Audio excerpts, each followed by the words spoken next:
उसमें इसकी एक्सीडेंट से मौत हो गई थी, जो इन्होंने बताया था। और लगभग 14 या 15 साल तक ये पीपल के वृक्ष पर इनकी आत्मा रही। अब आत्मा रूपी जब रहे इतने साल तक, उसमें आत्मा रूप में रहे, तो काफ़ी सारे सवाल हम लोगों के माइंड में होते हैं। वही सवाल इनसे जानने की कोशिश करेंगे। तो सबसे पहले आकाश भाई, बहुत बहुत स्वागत है आपका हरियाणा 36 लाइव चैनल पे। जी धन्यवाद भाई साहब, आपका स्वागत है आपका। जी अच्छा, आपसे बातचीत करें आकाश भाई। इंटरव्यू तो हमने पहले कर लिया था, ऐसी बात नहीं है, लेकिन कुछ सवाल जो है हमारे माइंड में भी थे और जो ऑडियंस है उसके माइंड में भी होते हैं। तो लोगों की इच्छा रहती है कि उन सवालों का जवाब उनको मिल पाए। हालांकि ज़रूरी नहीं कि भाई उनका जवाब मिले, क्योंकि भगवान और आत्मा कुछ ऐसी चीज़ें हैं, हम जितना गहराई में उसमें जाते जाएंगे तो इसकी बात है, हाँ, उतने ही सवाल निकलते जाएंगे। लेकिन मोटे मोटे जो सवाल है वो आपसे जानने की कोशिश करेंगे। तो सबसे पहला अगर सवाल है, तो आप जो थे पीपल का जो वृक्ष पर आप बता रहे थे पिछले वीडियो में कि मैं पीपल के वृक्ष पे रहा, तो पीपल के वृक्ष पर आप पीपल का वृक्ष ही आपने क्यों चुना? पीपल का वृक्ष, आदमी जब डेथ हो जाती है उसकी तो सूक्ष्म शरीर में रहता है, तो आत्मा का कोई ऐसा खास आकार तो होता नहीं है। तो पीपल का वृक्ष इसलिए चुना क्योंकि इसके अंदर शीतलता पाई जाती है और सघन भी होता है। तो आत्मा ठंडी जगह पर रहना ज़्यादा पसंद करती है, अंधेरी जगह पे और ऐसे गहरे पेड़ों में। ज़्यादातर ऐसी जगह पे आपको खूब मिलेंगे। छिछले पेड़ पे आपको आत्मा नहीं मिलेंगी, सूखे वृक्ष पे नहीं देख सकते आप। तो इसलिए पीपल का वृक्ष ज़्यादातर सभी। आपने खुद नहीं चुना था पीपल का वृक्ष कि मैं इस पे रहूँगा, या कोई ऐसा ऑटोमेटिक ही आप उसमें उसके ऊपर रहने लगे? उस सूक्ष्म रूप में आदमी को एक आसरा चाहिए। हमारे पास शरीर तो होता नहीं है, तो आत्मा के वश में ऐसा तो है नहीं कि इधर उधर घूमेगी तो फ्री वो कहीं भी जा सकती है हवा के साथ में। तो एक आश्रय के रूप में, एक जिस प्रकार से एक साधु रहता है आश्रम में कुटिया बना के, तो उसी प्रकार से आत्मा रहती है, कोई वृक्ष या कोई और शरीर चुन के। अच्छा आकाश भाई, जब आपकी एक्सीडेंट हुआ, जो हमारा शरीर है, जो स्थूल शरीर है, उसमें दर्द होता है जैसे चोट लगती है, तो और जब इंसान मर जाता है तो आत्मा को जैसे दर्द होता है कुछ ऐसा, आप उसके बारे में बता सकें? जब तक आदमी अपने शरीर के रूप में रहता है तब तक तो उसको आभास होता है उसके शरीर को, हर एक चीज़ का, भूख का, प्यास का, दर्द का, सब चीज़ पता रहता है। पर बाद में जब आत्मा सूक्ष्म शरीर में रहती है तो उसके साथ में उसका अलग सिस्टम है।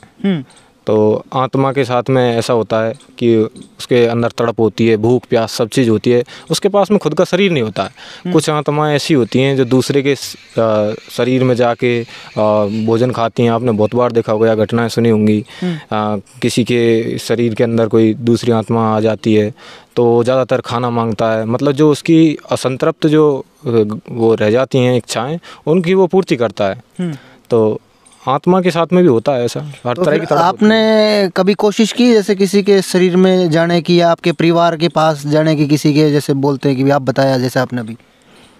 मैं शुरुआत से ही धार्मिक प्रवृत्ति का आदमी रहा था, तो मुझे इन चीज़ों के बारे में पहले से जानकारी थी थोड़ी बहुत। तो मैंने ऐसी कोशिश नहीं की। मेरा उद्देश्य था सूक्ष्म रूप में भी कि ये जो लोक होता है आत्मा के रूप में, आदमी के पास में खुद का शरीर नहीं होता, कुछ वजूद नहीं होता, एक तरीके से हवा मान लीजिए आप, सूक्ष्म शरीर है। तो ना तो आदमी के कोई कर्म देख सकता है इसमें, ना उसको प्रसिद्धि मिल सकती है। तो इसके लिए उसको शरीर की आवश्यकता होती है कुछ कर दिखाने के लिए।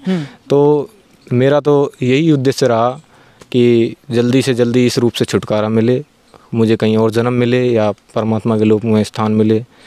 तो यही बात थी। अच्छा, कुछ सर्कल होता है, जैसे आप अभी हो, इस जन्म में दोस्त होते हैं आपके, तो क्या आत्मा रूपी जब थे तो उसमें भी कोई दोस्त आपका था उधर, कोई आपके साथ था उसी वृक्ष पे, या आसपास आप किनको देख पा रहे थे, किसी को देख पा रहे थे आप, जैसे और अदर आत्मा और कोई आत्मा हो? आत्माएं देख सबको सकती हैं, घर परिवार को, पर जैसा मैंने आपको बताया कि सूक्ष्म शरीर है, कुछ कर नहीं सकते ये। तो आप बोल रहे हैं जिस हिसाब से कि नहीं, कोई आत्मा ही, हाँ, और अदर, देखिए डेथ बहुत लोगों की होती हैं, तो सबका एक पीरियड होता है। तो आत्माएं बहुत सारी होती हैं, तो आत्मा के 2-3 स्वरूप मिल सकते हैं आपको। जैसे कोई आदमी है, उसका लाइफ टाइम कैसा रहा है, किस प्रवृत्ति का वो आदमी रहा है, दुष्ट प्रवृत्ति का है, अकाल मृत्यु हो गई है या किसी भी कारण से वो मर गया है, तो उसके बाद में उसका वही है, उसको ज्ञान तो रहता नहीं है। जो ज्ञानी है, जो धर्म से जुड़ा हुआ है, नित्य क्रिया उसकी भगवान को समर्पित हैं, तो उसको इन चीज़ों का आभास होता है कि इस रूप में भी हम कैसे मोक्ष प्राप्त करें या किस प्रकार से इससे छुटकारा पाएं। तो उनको तो उनके कर्म ही खराब होते हैं, उनको सज़ा मिलनी ज़रूरी है। और जो भगवान के जो भक्त होते हैं, उनमें श्रद्धा रखते हैं, तो उनके लिए एक ही माध्यम है, भगवान से प्रार्थना करते रहना। और जब तक उनको ये शरीर मिला है, जब तक परमात्मा की आज्ञा नहीं होती है, तब तक अपना उसी शरीर में रहना। अच्छा, आपको कहीं जाना होता था, जैसे हम कहीं जाते हैं तो कहीं जाना होता था, कहीं मन करता था कहीं जाने का आपका, जैसे कोई जाना होता तो किस प्रकार से जाते थे अगर जाते थे तो? मेरा उस टाइम पे यही उद्देश्य रहा कि मुझे इस रूप से छुटकारा मिले, या तो मुझे दूसरा जन्म मिले। ये तो मैं हिंदू धर्म में आस्था रखता हूँ, तो हम जो हिंदू हैं सभी पुनर्जन्म में विश्वास रखते हैं कि दूसरा जन्म भी मिलता है उसके कर्म के हिसाब से। तो कर्मों में विश्वास रखता था मैंने ऐसा कोई कर्म नहीं किया गलत। तो मुझे परमात्मा से एक ही अरदास रहती थी, जो मेरे कुछ अधूरे काम हैं उनको पूरा करने के लिए मुझे या तो दोबारा जन्म मिले। अब वो सूक्ष्म रूप में आप जाके भी क्या कर सकते हो, घर परिवार से मिलकर, या आपको कोई देख नहीं पाएगा। मीडियम क्या हो सकता है उसमें, ये मेरा तो सूक्ष्म रूप है, कोई देख ही नहीं पाएगा, तो जाकर कोई फ़ायदा नहीं था। तो मैंने एक आश्रय चुना, पीपल के पेड़ पर ही बैठ के अपना भगवान से अरदास की या प्रार्थना की लगातार कि इस रूप से छुटकारा मिले। प्रार्थना आप कैसे करते? जैसे आप मंदिरों में जाते हैं अभी, तो कहीं मंदिर में जाते थे आप कहीं पूजा अर्चना करने के लिए? जी नहीं, और इनकी आत्माओं की अपनी अपनी प्रेमिसेस होती हैं और परसीमाएँ होती हैं। तो एकांत में जो रहता है, क्या साधु हो या कोई आत्मा हो, तो परमात्मा से मिलन तो उसका कहीं से भी हो सकता है, कहीं भी रह ले आदमी, जहाँ से मानेगा उधर से ही हो जाएगा। तो जाने की ज़रूरत नहीं है, आपको खुद को मंदिर जाने की ज़रूरत नहीं है। अगर आपकी आस्था है, घर पे ही आपको वातावरण मिल रहा है, तो आप घर से भी अपनी अरदास कर सकते हैं परमात्मा से। बहुत सी टाइम ऐसे होता है कि हमको कोई डर लगता है या कोई ऐसी स्थिति में फंस जाते हैं, तो हम कोई जाके सीधे मंदिर में थोड़ी ना प्रार्थना करते हैं, वहीं से करते हैं, भगवान सुनते भी हैं। तो ज़रूरी थोड़ी ना मंदिर में जाना। जैसे कई बार होता है कि कोई इंसान, जैसे आग से बताते हैं कि भाई आत्मा को आग से डर लगता है या लोहे की चीज़ों से डर लगता है, या कोई जैसे गले में लॉकेट वगैरह, डोरा वगैरह होता है, उनसे भाई कुछ करते हैं हमारे यहाँ पे, तो क्या आत्मा को उन चीज़ों से डर लगता था उनको, जैसे कोई लोहे से, आग से, कुछ ऐसी चीज़ों से? ये आत्माओं के लिए पवित्रता के बंधन होते हैं। जो दुष्ट प्रवृत्ति की आत्माएं हैं उनको इन चीज़ों से डर लगता है। नहीं तो बहुत से जो सही आत्मा हैं, जो पुण्य आत्मा हैं, उनको इन चीज़ों से कोई भय नहीं है। कोई भय नहीं है। हाँ, दुष्ट सही आत्माएं तो फिर मंदिर में भी जा सकती हैं? बिल्कुल, कहीं भी जा सकती हैं। सही आत्माओं के मंदिर बनते हैं, पूजा पाठ होती है, हवन होते हैं। हाँ। तो अच्छा, कई बार ये होता है अमावस्या को हम मतलब हमारे जो एक्सपायर हो जाते हैं, जिनकी डेथ हो जाती है, उनके लिए अलग से भोग वगैरह लगाते हैं, कोई खाना वाना जैसे स्पेशली हलवा वगैरह, खीर वगैरह बनाते हैं, तो क्या वो आप खाने के लिए आते थे जब आत्मा रूपी आप थे?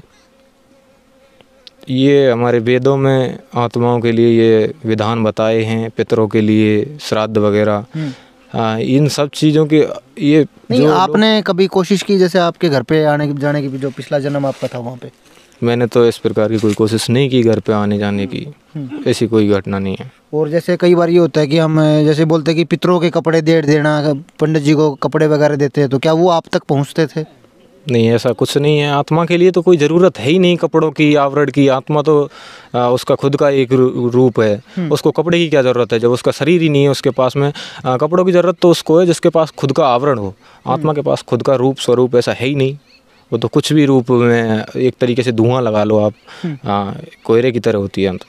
अच्छा, मरने से पहले जब आप कुछ महसूस कर रहे थे और मरने के बाद उसमें क्या कुछ फ़र्क था, आप बता सकते हैं उसके बारे में?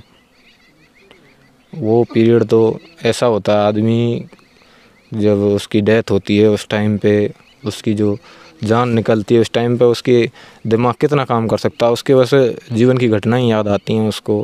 फिर उसके बाद में उसकी जो निष्प्राण हो जाता है, शरीर छोड़ देता है, वो उतना ही अंतर है। उसके बाद में वो कुछ कर नहीं सकता है, सूक्ष्म रूप में आ जाता है। जी। अच्छा, एक सवाल और भी है, जैसे ये बताते हैं कि भाई यमराज लेने के लिए आते हैं, 4 लोग आते हैं, यम के दूत आते हैं, कुछ ऐसा आपके साथ आपने देखा जब आपकी मृत्यु हुई थी एक्सीडेंट में? यम के दूत वाली बात तो मुझे ऐसी कुछ याद है नहीं कि ये मुझे लेके आए या लेने आए। तो मुझे तो उसका यही पीरियड याद है मेरा पिछला, और जो मैंने टाइम बिताया उसका, और उसके बाद में ये याद है। और ये पीरियड मुझे याद नहीं है कैसे ये उसका यमलोक का क्या विधान है, क्या वो, ये नहीं याद मुझे। अच्छा देखो, जैसे कोई भी हमारा शरीर का अंग एक्सीडेंट में भंग हो जाता है, जैसे कोई आपका एक्सीडेंट हुआ तो कोई आपका शरीर अंग जो भंग हो जाता है, तो क्या सूक्ष्म रूप में वो अंग हमें कंप्लीट मिलता है? जैसे किसी का पैर है, पैर कट गया, तो वो सूक्ष्म रूप में जब होता है तो पैर जुड़ा हुआ मिलता है वहाँ सूक्ष्म शरीर में, आत्मा रूपी जब आप होते हैं। जिस तरीके से आदमी की जो मृत्यु होती है उसके बाद उसके अगले जन्म तक ये सब उसका असर देखने को मिल जाता है। मेरे खुद के कमर से होके और बस का पहिया गुजरा था, उसके बाद में जब इधर जन्म मिला तो उसके बाद में कई साल तक वो निशान रहा था मेरे कमर पे। नहीं, आत्मा रूपी जब आप थे तो उसमें भी कुछ ऐसा होता है कि भाई हाँ, जैसे पैर कट गया तो उसमें भी ऐसा महसूस होता है कि मेरे पैर नहीं है? एक बहुत छोटा सा सूक्ष्म, मैं जब से आपको बोल रहा हूँ, ये बहुत छोटा सा पार्ट होता है आत्मा, तो उसमें ऐसा कुछ है नहीं। आत्मा जैसा चाहे ऐसा रूप बना सकती है, उस तरीके से आपको दिखाई दे सकती है आपको, या जो घटनाएं मिलेंगी मेरी नहीं और भी जैसी भी घटनाएं हैं आपको यही सुनने को मिलेगा कि किसी का अंग भंग है तो अंग भंग होता ही दिखाई देगा उसमें।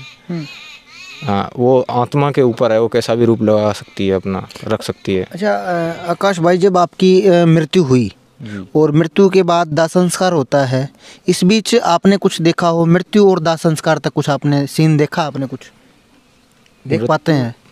मृत्यु और दाह संस्कार के बीच का सीन तो मुझे याद है नहीं, ना इसके बारे में इतना पता है। हाँ। और दाह संस्कार के तुरंत बाद जो क्रियाएं होती हैं, जैसे अस्थियां वगैरह उठाते हैं, तो क्या वो आप देख पाते हैं? जैसे हमारे यहाँ गंगा में विसर्जित करते हैं, तो क्या आप उस समय उनको देख पाते थे? ये सब धार्मिक रिचुअल्स हैं बनाए हुए वेदों में, और जो अपनी रीति रिवाज हैं उसके हिसाब से सब करते हैं। आत्मा का अलग विधान है, मोक्ष का अलग विधान है। तो ये तो भूलौकिक जो लोग हैं उनके लिए, परिवारजनों के लिए, उनके जो पूर्वज हैं या उनके परिवार वाले हैं, उनकी आस्था होती है, उस हिसाब से उनको अपना निर्वहन करना पड़ता है कि अपने जो जिसकी भी घर में डेथ हुई है या कोई परिवारजन है तो उसको ऐसी जगह, पवित्र जगह पे पहुंचाया जाए, उसको मोक्ष मिले।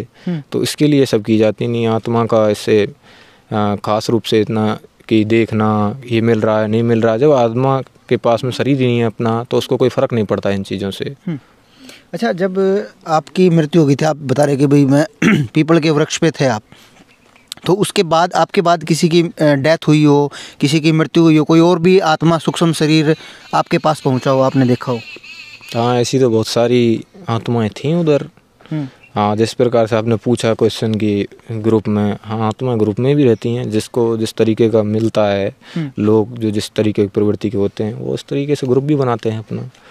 और जिनको इन चीज़ों से मतलब नहीं होता है, उनको ज्ञान होता है, तो वो अपना। तो आपकी भी किसी से बातचीत हुई थी? कोई आत्मा से आपने किसी से भी बातचीत करने की कोशिश की, या किसी में देखिए ऐसी कोई दोस्त हो आपका उधर आत्मा रूपी जब आप थे? अब ऐसी घटनाएं तो हुई थी, बट इसका प्रूफ तो मैं नहीं दे सकता, ना लोग विश्वास करेंगे इसके बारे में कि ऐसा हुआ है नहीं हुआ है। तो उसके एक दो गवाह थे, उनको पता था, उधर ही हैं जिनके साथ में घटना हुई है, उनको जिसको बचाया मैंने। अच्छा। हाँ। ओके, इसका मतलब कि आत्मा जो है वो परिवार का कुछ भला भी कर सकती है? हाँ, बिल्कुल कर सकती है, भला भी कर सकती है, बुरा भी कर सकती है जी। बहुत से लोगों को हानि पहुंचा सकती है।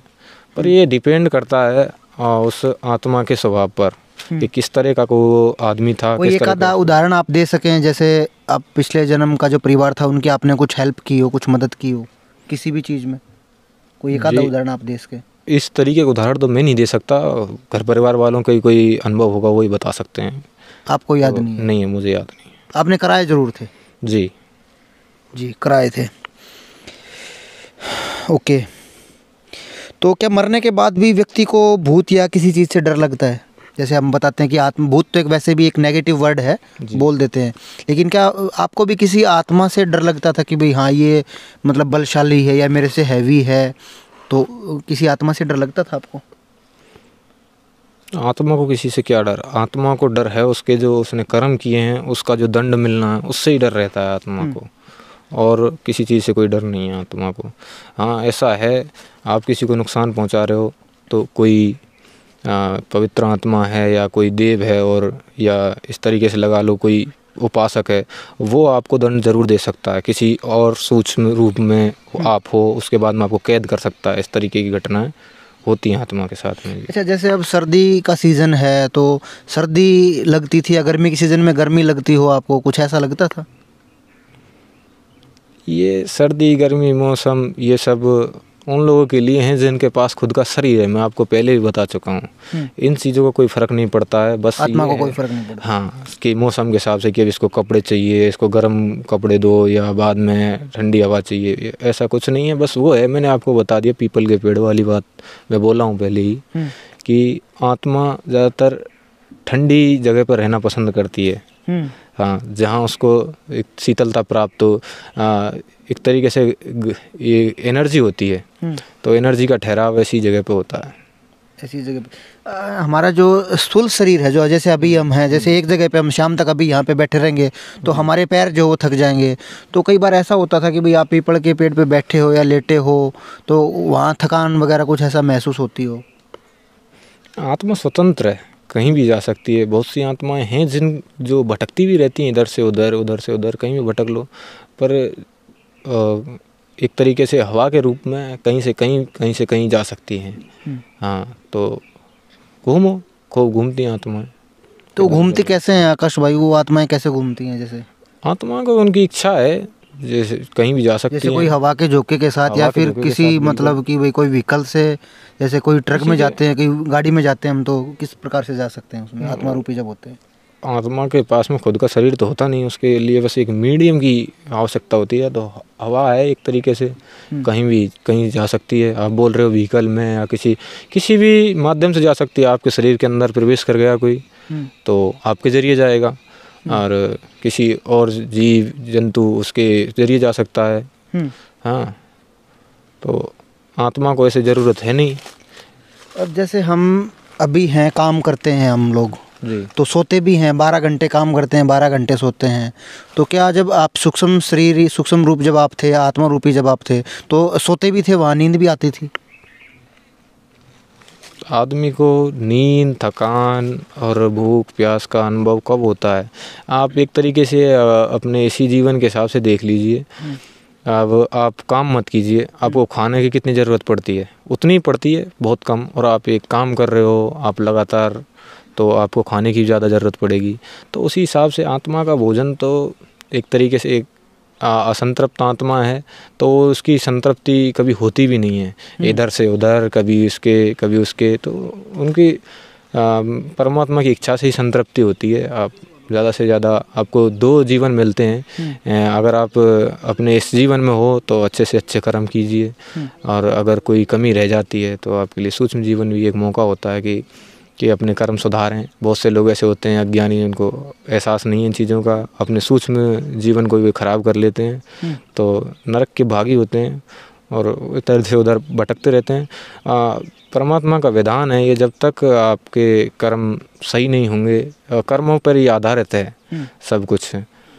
अच्छा, एक बात और भी है आकाश भाई, जैसे जब आप आत्मा रूपी थे तो आपको ये पता चलता था कि भाई हाँ मेरे को एक्सपायर हुए, मेरी डेथ हुई, इतने साल हो गए, जैसे 10 साल हो गए भैया, अभी मेरे को 10 साल पूरे हो गए, जैसे अभी हम मनाते कि भाई मेरी उम्र इतनी होगी। तो सूक्ष्म रूप में आत्मा रूपी जब थे तो उस टाइम पता चलता था कि मेरे को मरे हुए इतने साल हो गए या इतने दिन हो गए? ऐसा कुछ भी आवाज़ नहीं रहता है कि ये दिन हो रही है, रात हो रही है, या कैलेंडर चल रहा है, या आपके पास में कोई सूचना है। ऐसा कुछ है ही नहीं है। ये तो आदमी जिंदा, उसको नहीं पता रहता है कालक्रम किसने बनाया है, जीवित लोगों ने बनाए हैं। ये कैलेंडर है, अब दिसंबर आ गए, जनवरी आ गई, तो ये आत्माओं के लिए सब कोई वो है नहीं। आत्मा के तो हज़ार साल तक, 2-2 हज़ार साल तक घूम रही हैं, भटक रही हैं। जब तक उनका, मैं आपको पहले से ही बताता आ रहा हूँ कि कर्म है, जब तक आदमी के कर्म सही नहीं होंगे, या वो तब तक भुगत नहीं लेगा, तब तक उसको मिलेगा नहीं, मोक्ष नहीं मिलेगा। तो क्या मरने के बाद व्यक्ति सभी भाषाएं समझने लगता है जब आत्मा रूपी होता है? तो मीडियम आत्मा को अब जो जिस तरह का आदमी है, जिस परिवेश में रह रहा है, वो वही भाषा समझता है बस। और देवों की भाषा संस्कृत है, और जो अपनी लैंग्वेज है, जहाँ जिस परिवेश में रह रहा है उसको सबको समझता है वो। ओके। ऐसा है नहीं कि आप कोई किसी के अंदर भूत आ गया तो वो आके इंग्लिश बोलेगा या कोई और भाषा बोलेगा, ऐसा नहीं। जो जिस तरीके का आदमी रहा है जीवन चक्र में, उसने जो किया है वो उसी को समझेगा। अच्छा, जैसे आकाश भाई हम पृथ्वी पे हैं और आप जैसे आप बता रहे कि आप 14 साल तक आत्मा रूपी में रहे, उसके बाद आपका पुनर्जन्म हुआ, तो कोई ऐसा कोई है कि जिससे हम जो हमारे मरने के बाद हमारे परिवार से बातचीत कर सकते हैं, कुछ ऐसा विधान है कोई? ऐसा विधान तो कोई है नहीं कि बातचीत नहीं कर सकते, परिवार से बात करना या वो करना, ये सब बेवकूफ़ी भरी बातें हैं कि ये पर आत्मा की ये इससे बात करा देगा वो करा देगा। आत्मा का एक स्थान खुद का, मान लो डेथ इधर हुई है, कहीं से कहीं आत्मा भटक रही है, किसी के शरीर में प्रवेश करके कहीं और चली गई है, तो कौन है ऐसा जो बुला देगा आत्मा को? ये तो आत्मा के ऊपर डिपेंड है, ये किस तरह की आत्मा है। घर परिवार से ही उसका बंधन है, बाहर नहीं जा रही, तो जब तक आप इन चीज़ों से मुक्त नहीं होंगे तब तक आपको मुक्ति भी नहीं मिलेगी। अभी जैसे आजकल जो है आकाश भाई सोशल मीडिया पे हम काफ़ी सारे वीडियो देखते हैं, कई बाबा होते हैं जैसे वो ये बताते हैं कि बता तू क्या है, क्या इसके शरीर में कैसा है, तो कुछ ऐसी पावर होती थी कि जो आपसे उगलवा सके कुछ बातें, ऐसे भी कुछ होता है? इस तरह के सारे एक्सपीरियंस मेरे पास तो है नहीं, जो मैंने समय बिताया है, जो मुझे याद है जिस तरीके से, तो मैं अपने वही एक्सपीरियंस आपके साथ में शेयर कर रहा हूँ। ऐसे किसी और के साथ में हुआ होगा, ये रहस्य की बातें सभी को मैं तो क्लियर कर नहीं सकता।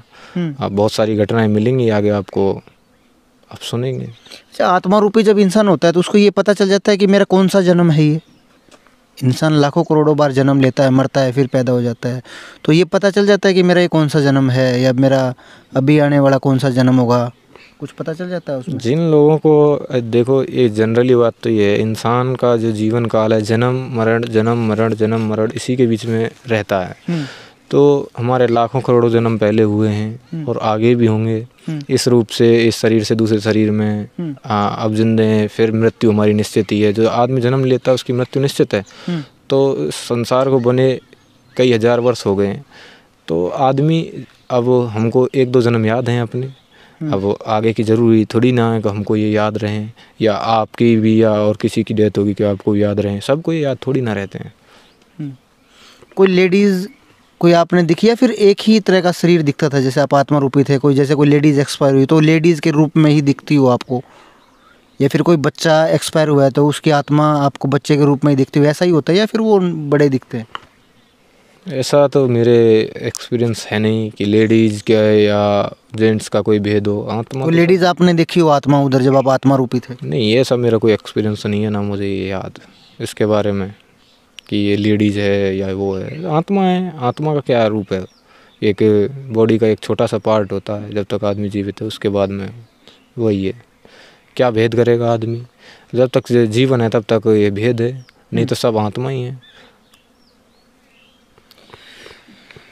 क्या मरने के बाद युवा शरीर मिलता है इंसान को? मतलब किस रूप में? जैसे अभी इंसान कोई बुजुर्ग एक्सपायर हुआ है तो वो उसको जवान, जो सूक्ष्म शरीर उसका जवान रूपी मिलेगा या उसको बच्चा रूपी मिलेगा? जिस रूप में, जिस रूप में वो एक्सपायर हुआ है उसके बाद में उसका वही आत्मा के रूप में भी उसको यही याद है, उसको अपना शरीर यही आवास रहेगा, बिल्कुल वही नेचर रहता है। जैसे कोई बच्चा एक्सपायर हुआ है तो बच्चे का ही नेचर रहेगा? बिल्कुल बच्चे का ही नेचर रहेगा उसको। ओके। कोई बुजुर्ग है तो उसका, तो आत्मा कोई बूढ़ी थोड़ी ना होती, कोई जवान एक्सपायर हुआ है तो वो जवान ही रहेगा, ऐसा थोड़ी ना उसकी दाढ़ी मूंछ आ जाएंगी जैसे हमारे अब आ रही हैं, ऐसा कुछ नहीं होता। तो जिस रूप में एक्सपायर हुआ उसी हिसाब से। ओके, वहाँ का समय कब पूरा होगा, क्या यह पहले से पता रहता है? ये किसी को पता नहीं रहता, ये तो परमात्मा के हाथ में निश्चित है कि हाँ इसका अभी हमें अपनी गलती, अपने कर्म, पुण्य, इनका हमारे पास में हिसाब नहीं रहता। ये सब परमात्मा के पास कोई हिसाब किताब नहीं है। अगर हमारे कर्म सही नहीं है, हमसे गलतियाँ हुई हैं तो हमको भुगतना पड़ेगा उस सूक्ष्म रूप में। सूक्ष्म रूप आदमी का कोई ये बेनिफिट थोड़ी ना, जिस प्रकार से लोगों ने भूतों को वो कर रखा है कि ये किसी को भी नुकसान पहुंचाते हैं, वो पहुंचाते हैं, ये उनका दूसरा रूप होता है। तब तक वो भटकते ही रहेंगे, उनको यातनाएं भी मिलती हैं। एक तरीके सूक्ष्म रूप है, आदमी को भूख लग रही है, प्यास लग रही है, सब तरीके की उनको आभास होते हैं। हाँ, तो इस तरीके से असंतृप्ति रहेंगे। आज किसी के शरीर में आ गए, कल को किसी और के शरीर में जाएंगे, परमानेंट तो किसी के रह नहीं सकता, क्योंकि शरीर तो खुद का ही उनका परमानेंट नहीं है। तो इधर से उधर भटकते ही रहेंगे। एक माध्यम है जो आदमी को मुक्ति दिला सकता है, वो है परमात्मा का भजन। तो जब तक आप सही कर्म करते रहेंगे, आप अपने जो आपको जिस तरीके से सज़ा मिलती है, लोग कोई क्राइम करके जाते हैं तो जेल से भी उनको इस तरह से छूट दे दी जाती है कि इसका स्वभाव कैसा रहा है, इसने अपने सज़ा के टाइम में किया क्या है। तो उस चीज़ का बेनिफिट जब इधर मिल रहा है तो उधर भी मिलता है। आपने भी, आप जब आत्मा रूपी थे तो भजन किया आपने वहाँ पे? जी बिल्कुल। किस प्रकार से किया?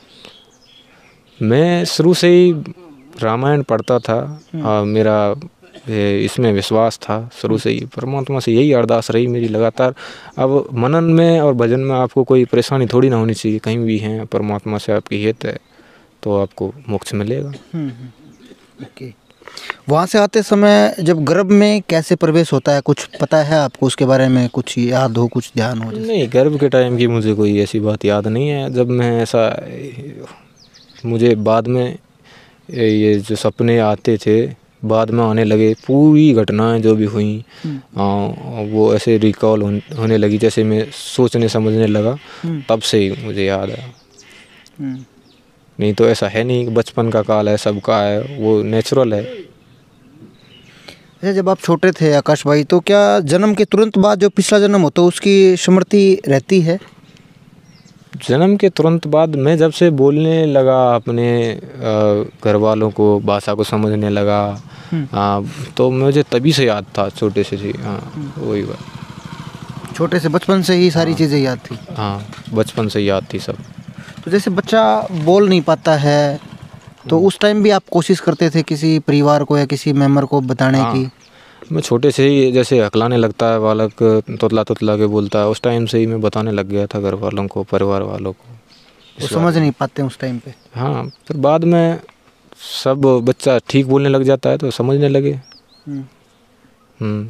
तो मैंने बताया सबको। तो आकाश भाई के काफ़ी सारे सवाल जवाब थे और इनसे हमने बातचीत की और काफ़ी सारे सवाल जो है वो क्लियर भी हुए हैं। भाई ने कुछ बातें जो बताई हैं कि इसमें ऐसा होता है, इसमें ऐसा होता है। इनका जो एक्सपीरियंस रहा 14-15 साल तक, ये इनकी आत्मा जो है पीपल के पेड़ पे रही, उनका भी रहस्य इन्होंने बताया कि पीपल के पेड़ पे क्यों रहती है आत्माएँ।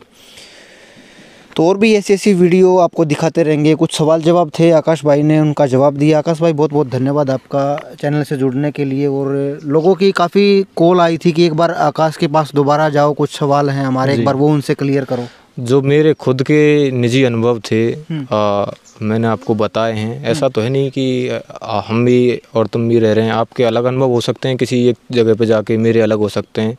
तो ज़रूरी नहीं है कि मैं सब कुछ आपको हर तरीके के जवाब दे पाऊँ। तो जो जितने भी पॉसिबल हैं आपने पूछे हैं, मैंने बताए हैं, और जिनके बारे में मुझे जानकारी नहीं थी मैंने आपको मना कर दिया कि मुझे याद नहीं है। चलिए, बहुत बहुत धन्यवाद भाई। धन्यवाद। तो काफ़ी सारी वीडियो पहले भी दिखा चुके हैं, इसके बाद भी अच्छी वीडियो आपको हरियाणा 36 लाइव चैनल के माध्यम से दिखाते रहेंगे और भी ऐसी वीडियो दिखाते रहेंगे। तब तक के लिए आप हमारे चैनल पर नए हो तो चैनल को सब्सक्राइब कर ले, इसका जो बेल आइकन है वो बेल आइकन भी दबा लें। नमस्कार, मैं आशीष सांगवान, भरतपुर, राजस्थान। धन्यवाद। जय हिंद, जय भारत, जय गौ माता।